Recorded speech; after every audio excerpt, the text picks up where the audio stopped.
बात समझना कि मतलब हम लोग ना इसके पहले वाले मतलब क्लास में 9th में इन सभी फार्मूलों का यूज हम लोगों ने मतलब वक्र पृष्ठीय क्षेत्रफल निकालने चाहे ऐसे एक साथ किया था एक ही चित्र में, लेकिन अब हम लोग ना मतलब एक दो फार्मूलों को एक बार यूज करेंगे।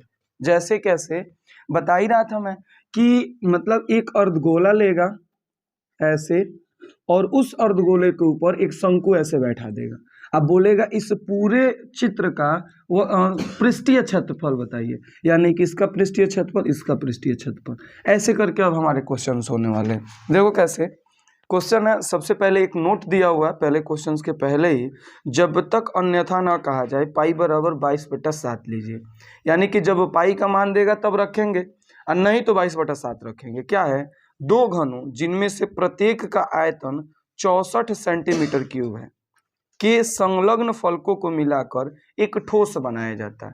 दो घन है जिनको मिला करके देखना, पहले तो घन देखो होते कैसे हैं। घन ऐसे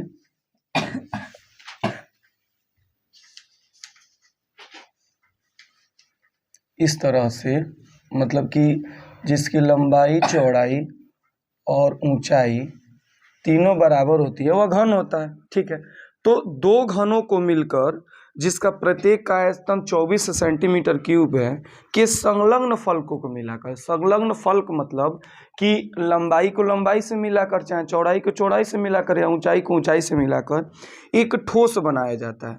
इससे प्राप्त घनाभ का पृष्ठीय क्षेत्रफल ज्ञात कीजिए।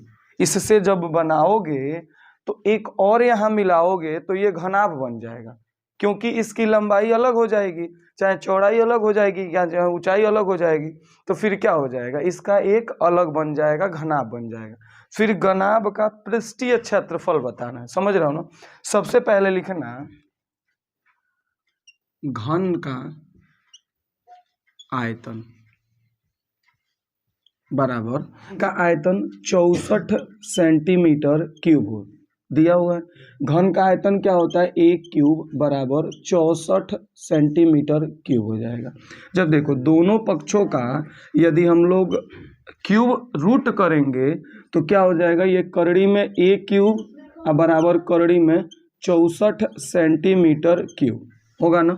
तो देखो ये हो जाएगा ए क्यूब का मतलब 3 बार, तो ये ए हो जाएगा और करड़ी में ए बराबर, क्योंकि 3 जोड़े बनाने एक जोड़ा बाहर निकल जाएगा। 64 का मतलब होता है 4 गुणे 4 गुणे 4, ये सेंटीमीटर, यहाँ भी सेंटीमीटर, यहाँ भी सेंटीमीटर, यहाँ भी सेंटीमीटर।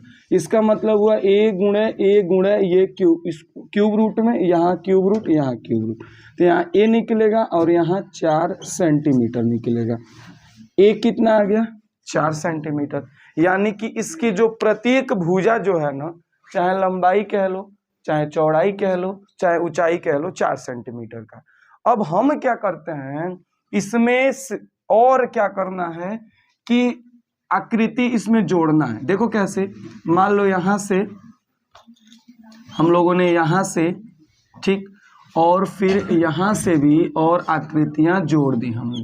तो जब जोड़ेंगे तो देखो ऐसे बन, यहाँ से ये, यहाँ एक और फिर यहाँ से एक यहाँ, ठीक है। अब देखो इसको मिला देते हैं, हम लोग दोनों को एक में जोड़ के बना रहे हैं। तो देखो इसके साथ यह जुड़ गया, इसके साथ यह जुड़ गया, तो देखो एक अलग, अब इसको दो घनों को जोड़ के बनाया है ना, तो देखोगे चौड़ाई तो वही है, ऊंचाई तो वही है, ये चौड़ाई ये ऊंचाई दोनों से भी है, बस लंबाई बढ़ गया है ना। यदि घनाभ न दिख रहा हो तो इसके बीच का जो है इसको मिटा दो, अभी घनाभ दिखने लगेगा। देखो ऐसे, देखो अब ये घनाभ क्या आकृति का दिखने लगा ना। अब एक लग रहा है कि बॉक्स के जैसे है, ठीक, तो ये घनाभ बन गया। जब घनाभ बन जाएगा तो लिखना नए घनाभ की लंबाई। अब देखो लंबाई जो है ना वह बढ़ जाएगी, तो 4 सेंटीमीटर अब प्लस 4 सेंटीमीटर, देखोगे ये 4 था ये भी 4 था, तो कितना हो गया 8 सेंटीमीटर। और जो चौड़ाई है, चौड़ाई तो भाई वही रहेगी, तो चौड़ाई b बराबर लंबाई को l से चौड़ाई को b से बराबर 4 सेंटीमीटर।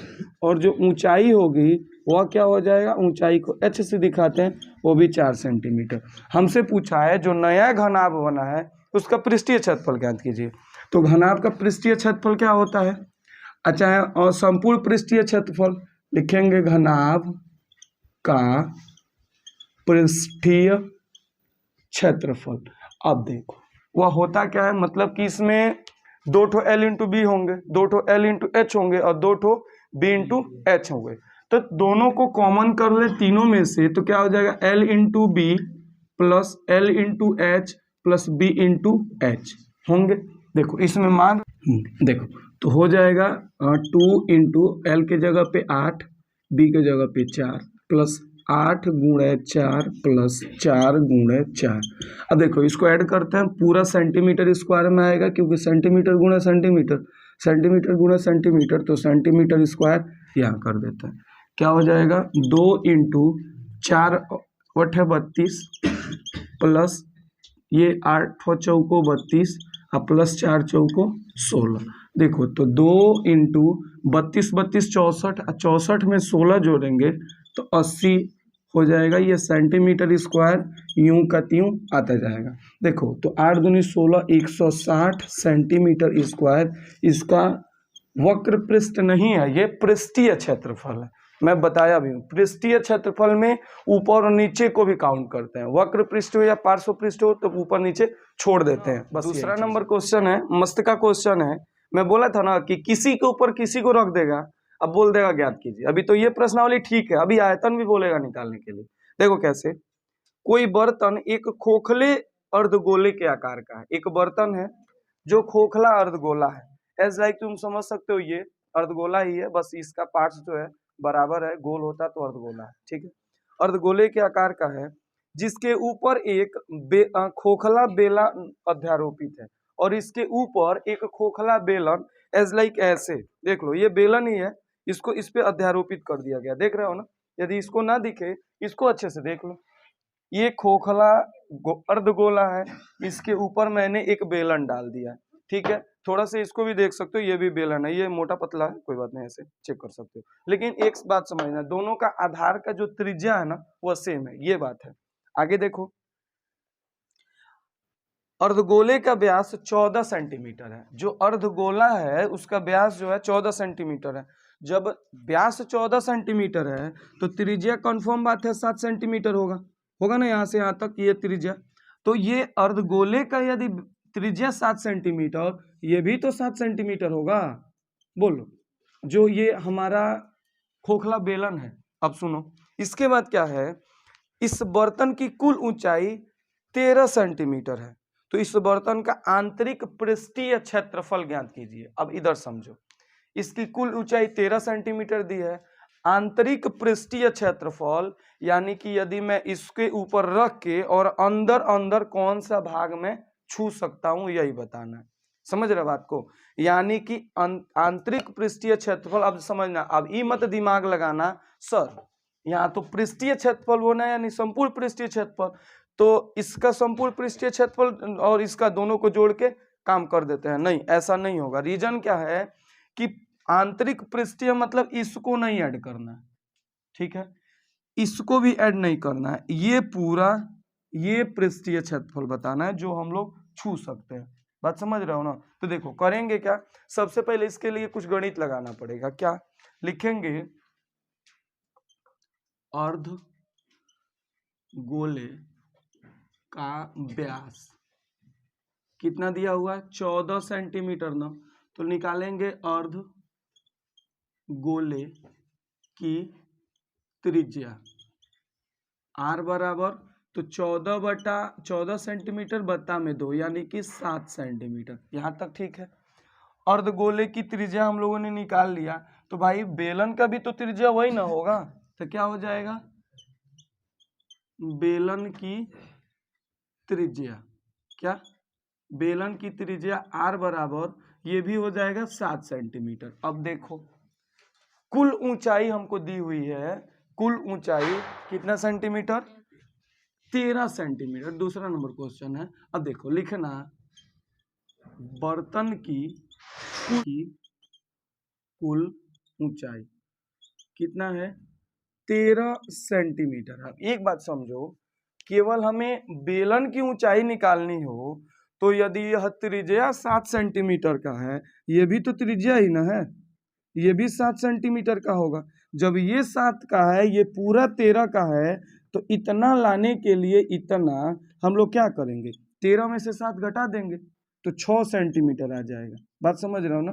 तो जो बेलन है उसकी कुल ऊंचाई 6 सेंटीमीटर हो जाएगी। तो क्या हो जाएगा, बर्तन की कुल ऊंचाई 7 सेंटीमीटर, तो लिखना बेलन की ऊंचाई, इसको एच से बोलते हैं ना, एच जो होगा वह क्या हो जाएगा, ये होगा 13 सेंटीमीटर पूरा में से 7 सेंटीमीटर ये नीचे वाला घटा दो, आ जाएगा 6 सेंटीमीटर। ठीक है।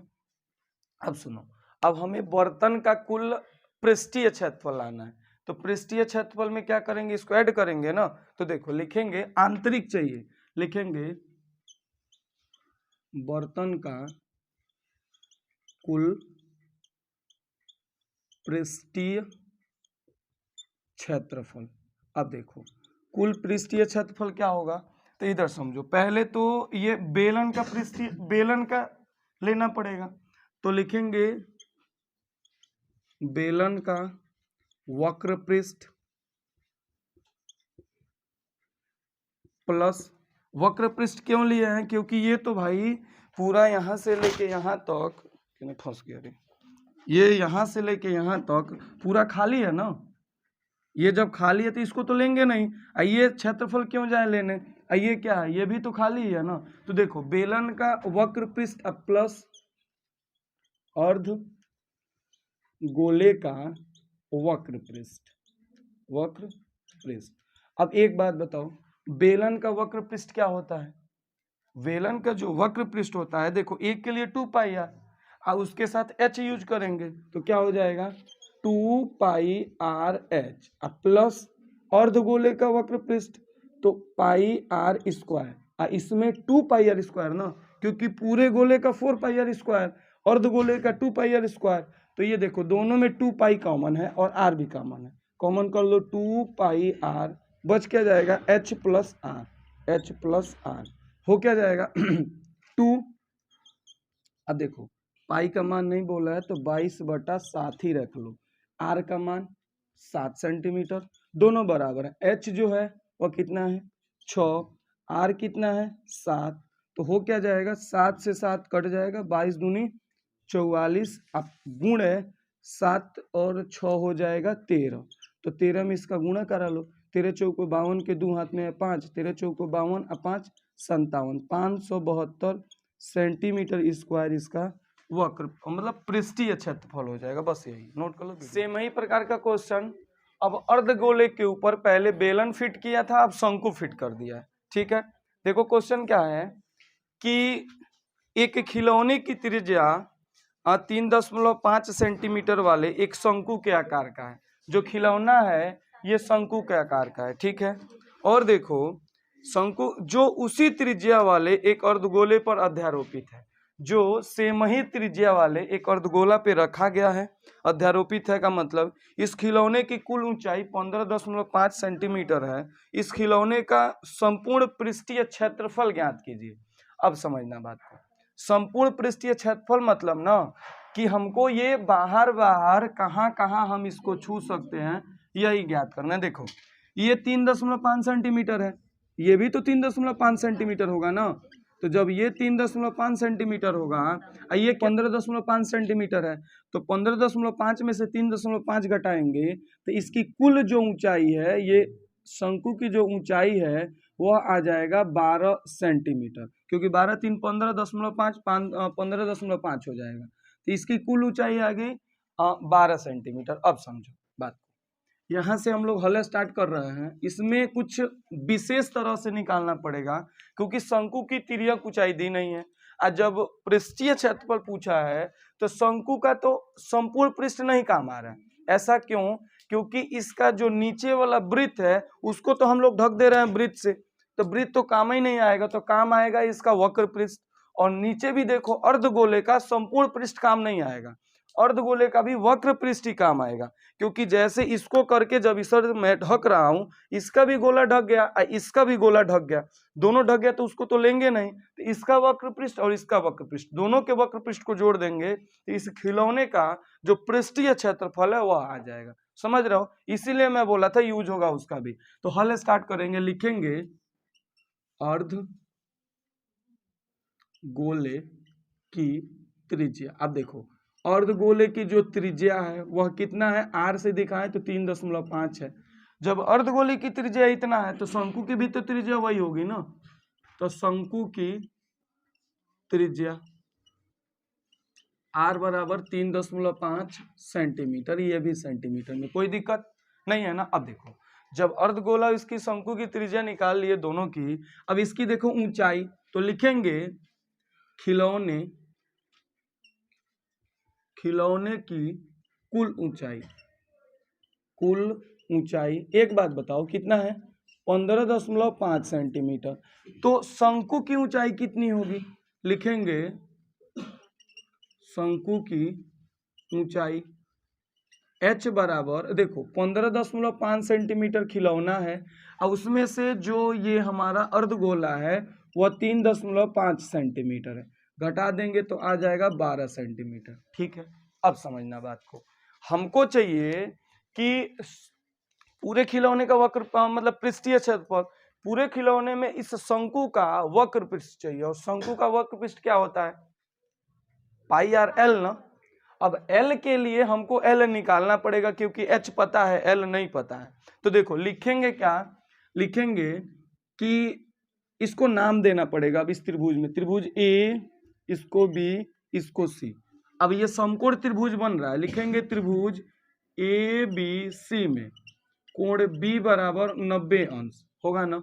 तो लिखना पाइथागोरस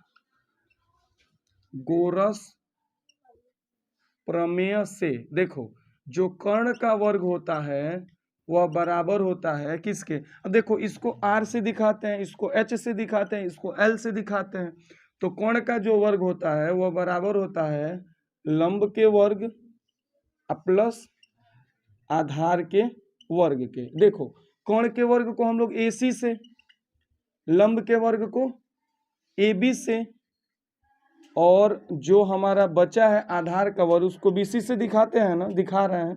देखो AC का वर्ग में यानी कि L का स्क्वायर, AB क्या है 12 सेंटीमीटर, तो 12 का स्क्वायर प्लस BC क्या है 3.5 सेंटीमीटर का स्क्वायर। अब देखो क्या हो जाएगा कि L का स्क्वायर बराबर 12 का स्क्वायर हो जाएगा 144 प्लस 35 का हो जाएगा 5 × 5 = 25, और ये हो जाएगा 4 × 3 = 12, यानी कि 1225 2.2, तो ये हो जाएगा 12.25 इसका स्क्वायर।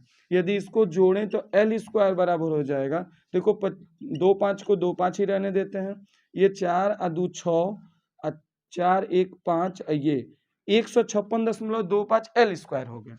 अब देखो L बराबर क्या होगा, करड़ी में 156.25, इसको बाहर निकालेंगे, देखो 5 × 5 = 25 होता है, तो ये तो 5 हो जाएगा, और 56 जो होता है वह क्या होता है, तो 12 में 13 का गुणा करेंगे तो 156 होगा, अरे 13 दाम में 130 है, 13 दूनी 26, 156, तो यहाँ हो जाएगा 12, तो 12.5 L का मान आ जाएगा। ठीक है, ज़्यादा दिक्कत लगे तो इसका अभाज्य गुणनखंड करना, तब जाके लाना 12.5 ही आ जाएगा। ठीक है, देखो L ला दिए, अब यहाँ लिखेंगे हम लोग क्या, खिलौने का पृष्ठीय क्षेत्रफल, पृष्ठीय क्षेत्रफल क्या होगा, तो देखो शंकु का वक्र पृष्ठ, शंकु का वक्र पृष्ठ प्लस अर्धगोले का वक्र पृष्ठ, अर्धगोले का वक्र पृष्ठ। देखो शंकु का वक्र पृष्ठ पाई आर एल प्लस अर्धगोले का वक्र पृष्ठ 2 पाई आर स्क्वायर। देखो दोनों में कॉमन है पाई आर, तो पाई आर यदि कॉमन कर लें तो बच जाएगा L + 2R, बचेगा ना, क्योंकि देखो पाई आर निकल गया तो L बचा, और 2 यहाँ है और पाई निकल गया, R निकल गया, एक R बचेगा ना। अब देखो पाई के जगह पे मान तो दिया नहीं है, नहीं दिया तो वही रखेंगे 22/7, 22/7 गुणे आर का मान, आर हम लोग लाए 3.5, 3.5। अब ये मत देखना कि यार हम लोग किसका यूज कर रहे हैं, दोनों का मान बराबर है ना। यदि मान बराबर नहीं होता तो R1 R2 कर लेते, लेकिन ऐसा होगा नहीं, समझना बात को, ऐसा होगा ही नहीं। तो देखो क्या हो जाएगा, तो इंटू एल, एल कितना है 12.5 इंटू 2 इंटू आर के जगह पे 3.5। अब देखो ये काटेंगे इसको, तो पहले एक चीज देखना, ये इसमें 10 का गुणा होगा और इसमें भी 10 का गुणा होगा, तभी जाके दशमलव हटेगा, हटेगा ना, तब ये कट जाएगा। तो ये हो जाएगा 22/7 गुणे 10 और गुणे 35। अरे 10 का गुणा करेंगे तो 3.5 है, 35 हो जाएगा, इंटू 12.5 प्लस 3.5 गुणे 2 करेंगे तो 35 दूनी 70 होगा, और एक अंक बाद दशमलव तो 7 हो जाएगा। देखो ये काटेंगे तो 7 के नाम 7, 7 × 35, तो ये हो जाएगा 22 गुणे 5/10 इंटू 12.5 में 7 जोड़ेंगे तो 19.5 हो जाएगा। ठीक है, अब देखो इसको आगे सॉल्व करें यहाँ पे, तो देखो क्या होने वाला है, इसको काट दें तो 5 के नाम 5, 5 दूनी 10 और 2 के नाम 2 और 2 के नाम मतलब 2 2 कट जाएगा, तो क्या हो जाएगा 11 इंटू 19.5 गुणा कराएं तो 11 × 5 = 55 के 5 हाथ में आया 5, 11 × 9 = 99, 99 5 104 के 4 हासिल आया 10, और 11 के में 11 और 10 21, एक अंक बाद दशमलव तो 214.5 सेंटीमीटर स्क्वायर इसका जो पृष्ठीय क्षेत्रफल है वह आएगा। ठीक है, देखो भुजा 7 सेमी वाले एक घनाकार ब्लॉक के ऊपर एक अर्धगोला रखा हुआ है। देखो समझना बात को, थोड़ा सा ये सोचने वाला क्वेश्चन है। यदि एक घनाभ है और उसके ऊपर हम लोगों ने अर्धगोला रख दिया, जब घनाभ के ऊपर अर्धगोला रखेंगे, एज लाइक तुम समझ लो कि इसके ऊपर देखो, इसी को समझो, ये किताब है अपना, इसके ऊपर अब मान लो ये तो भाई बहुत छोटा हो गया ना, ऐसे अर्धगोला रखेंगे बढ़ाते बढ़ाते, तो ये रखा गया है। आगे पहले क्वेश्चन पढ़ देते हैं फिर समझाते हैं। तो अर्धगोले का अधिकतम व्यास क्या हो सकता है, पहली बात तो अधिकतम व्यास क्या होगा, और इस प्रकार बने ठोस का पृष्ठीय क्षेत्रफल ज्ञात कीजिए। देखो तो होगा क्या ना, अर्धगोला का ये क्योंकि ये घन है, घन है तो चारों भुजाएं बराबर होंगी, बराबर होंगी तो ये इसको जाके छुएगा, लेकिन ना इसके कोना पे नहीं छुएगा, इस वाले कोने वाले पार्ट्स पे ये नहीं छुएगा, ऐसे करके गोल बना लेगा। तो देखो जैसे अपने चित्र में दिख रहा है कि ये जो कोना वाला भाग है इसको ये छोड़ दिया है, देख रहे हो ना, इधर इधर यहाँ यहाँ, तो कोने वाले भाग का क्षेत्रफल नहीं लेना है हमको, चित्र का मतलब कि इस ठोस का पृष्ठीय क्षेत्रफल बताना है। तो पृष्ठीय क्षेत्रफल का मतलब इधर समझो कि घनाभ का संपूर्ण पृष्ठीय क्षेत्रफल प्लस अर्धगोले का पृष्ठीय क्षेत्रफल, और उसमें से घटाना पड़ेगा घनाभ का उस क्षेत्रफल को जिसको कि गोलवा ढक दिया है। मान लो गोला रखेगा तो कुछ भाग को ये ढकेगा ना, ऐसे तो ढकेगा तो वो तो भाग हमको लेना ही नहीं है, तो वह नहीं लेना है तो उसको घटाएंगे, घटाएंगे तो क्या होगा, वृत्त की वह क्षेत्रफल है, जो ये अर्धगोला है ना वह जिस रूप में बना है उसका क्षेत्रफल है, तो उसके क्षेत्रफल को घटाना पड़ेगा। तो देखो यहाँ से हल स्टार्ट करते हैं, लिखेंगे क्या कि घन की भुजा बराबर 7 सेंटीमीटर। ठीक है, तो जब घन की भुजा 7 सेंटीमीटर ए है तो अर्धगोला है, अर्धगोले की त्रिज्या, वह त्रिज्या देखो, त्रिज्या नहीं, त्रिज्या तो होगा लेकिन पूछा अधिकतम व्यास क्या होगा, तो अर्धगोले का व्यास ले लो, तो जो व्यास होगा वह कितना होगा 7 सेंटीमीटर का ही होगा। तो त्रिज्या क्या हो जाएगा अर्धगोले का, अर्धगोले की त्रिज्या, देखो त्रिज्या जो है व्यास का आधा होता है ना, तो क्या हो जाएगा 3.5 सेंटीमीटर। ठीक है, अब देखो इसका जो त्रिज्या है वो 3.5 सेंटीमीटर हो गया, बस कहानी यही खत्म। इसका पृष्ठीय क्षेत्रफल लाने के लिए हमको एक साइड चाहिए, पता चल गया, इसका पृष्ठीय क्षेत्रफल लाने के लिए एक त्रिज्या चाहिए, वो भी पता चल गया। अब सोचना ही है कि किसको लेना है किसको छोड़ना है, यही बात। तो देखो लिखेंगे ठोस का पृष्ठीय क्षेत्रफल, पृष्ठीय क्षेत्रफल बराबर, देखो घन का पृष्ठीय क्षेत्रफल, पृष्ठीय क्षेत्रफल अब प्लस अर्धगोले का, अर्धगोले का, अब देखो पृष्ठीय नहीं लेंगे, इसमें वक्र पृष्ठ लेंगे। जो अर्धगोला है ना उसका वक्र पृष्ठ लेंगे। क्या होगा? वक्र पृष्ठ। उसके बाद इन दोनों को जोड़ने के बाद हमको घटाना पड़ेगा जो ये अर्धगोला का जो वृत्त का क्षेत्रफल है ना उसको। तो क्या करेंगे? लिखेंगे वृत्त का क्षेत्रफल। ठीक है, देखो घन का पृष्ठीय क्षेत्रफल क्या होता है? 6a² प्लस अर्धगोले का वक्र पृष्ठ क्षेत्रफल 2πr²। इन दोनों में से घटाना पड़ेगा वृत्त का क्षेत्रफल यानी कि πr²। बच क्या जाएगा? 6a² प्लस देखो 2πr² माइनस करेंगे πr², तो क्या हो जाएगा? केवल πr² हो जाएगा। देखो कुछ कॉमन तो है ही नहीं ना, तो ऐसे ही कर लो 6a² यानी कि 6 गुणे 7 का स्क्वायर 22/7 गुणे 3.5 गुणे 3.5। ठीक है, देखो 6 गुणे 7 7 49 प्लस 22/7 गुणे ये देखो 3.5। अब देखो इसको काटेंगे तो 7 के नाम 7, ये काटेंगे तो दशमलव पहले लग जाएगा, 7 × 35, तो ये 0.5 केवल हो गया ना, गुणे 3.5। अब देखो ये 7 तो काट दिए तो ये तो कट ही गया पहले से। अब देखो इसको गुणा करा है तो 6 गुणे, इसको यहीं गुणा करा लो, हटाओ झंझट। क्या हो जाएगा? 9 × 6 = 54 के 4 हाथ में आया 5 6 × 4 = 24 5 29 294 प्लस। अब देखो इसको केवल गुणा कराना है। गुणा कैसे कराते हैं? तो देखो 22 में इसका करा देते हैं पहले, तो 5 दूनी 10 के 0 हाथ में 1 5 दूनी 10 1 11, एक अंक बाद दशमलव यानी 11 हो गया, गुणे में 3.5। आगे इसको करें 294 को वैसे ही छोड़ दो, अब प्लस। अब देखो 11 में 3.5 से गुणा कराओ, 11 × 5 = 55 के 5 हाथ में आया 5 और 11 × 3 = 33 5 38, एक अंक बाद दशमलव। देखो लगना तो 2 अंक बाद दशमलव है, लेकिन ये तो पहले से हट गया, इसका गुणा ही नहीं कराएं। एक अंक बाद दशमलव तो 38.5, इन दोनों को जोड़ दो 0.5 ये 8 4 12 के 2 हाथ में 1 3 9 12 1 13 हाथ में 1 2 1 3 332.5 सेंटीमीटर स्क्वायर ये जो ठोस है ना उसका पृष्ठीय क्षेत्रफल होगा। ठीक है।